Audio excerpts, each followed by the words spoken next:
ಎಷ್ಟು ತಾಳ್ಮೆಯಿಂದ ಇರ್ತೀವೋ ಅಷ್ಟು ಅಗ್ರಸ್ಥಾನ, ಎಷ್ಟು ದೂರ ಇರ್ತೀವೋ ಅಷ್ಟು ಗೌರವ, ಎಷ್ಟು ಕಡಿಮೆ ಆಸೆ ಪಡ್ತೀವೋ ಅಷ್ಟು ಪ್ರಶಾಂತತೆ, ಎಷ್ಟು ಕಡಿಮೆ ಮಾತಾಡ್ತೀವೋ ಅಷ್ಟು ಬೆಲೆ. ಸೋಲುವೆ ಸೋಲುವೆ ಎನ್ನದಿರು ಮನವೇ, ಗೆಲ್ಲಿಸಲೆಂದೇ ಹಿಂದೆ ಇದೆ ದೈವದ ನೆರಳು. ತಿಳಿದು ಬದುಕು. ಬಡತನ ಶಾಶ್ವತವಲ್ಲ, ಸಿರಿತನ ಶಾಶ್ವತವಲ್ಲ, ನಿನ್ನಲ್ಲಿ ಇರುವಂತ ಮಾನವೀಯತೆಯ ಗುಣಗಳೇ ಶಾಶ್ವತ.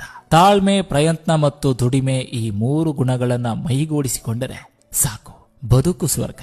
ಯಾವುದು ಯಾರಿಗೆ ಯಾವಾಗ ಸೇರ್ಬೇಕೆಂದು ವಿಧಿಲಿಖಿತವಾಗಿರ್ತದೆಯೋ ಆವಾಗ ತಡವಾದ್ರೂ ಸಹ ಅವರಿಗೆ ಸೇರ್ತದೆ. ಅದು ವ್ಯಕ್ತಿಯಾದ್ರೂ ಸರಿ, ವಸ್ತುವಾದ್ರೂ ಸರಿ. ಯಾಕಂದ್ರೆ ಹೆಣ್ಣು, ಹೊನ್ನು, ಮಣ್ಣು ಈ 3 ಸೇರೋ ಋಣ ಇದ್ರೆ ಏನೇ ಅಡೆತಡೆಗಳಿದ್ದರೂ ಸೇರೋ ಕಾಲಕ್ಕೆ ಬಂದೇ ಸೇರ್ತದೆ. ಕಾಯುವ ತಾಳ್ಮೆ ನಮ್ಮದಾಗಿರ್ಬೇಕು. ಭಾವನೆಗಳೇ ಇಲ್ಲದ ಈ ಲೋಕದಲ್ಲಿ ನೀನು ಏನನ್ನು ನಿರೀಕ್ಷಿಸಬೇಡ.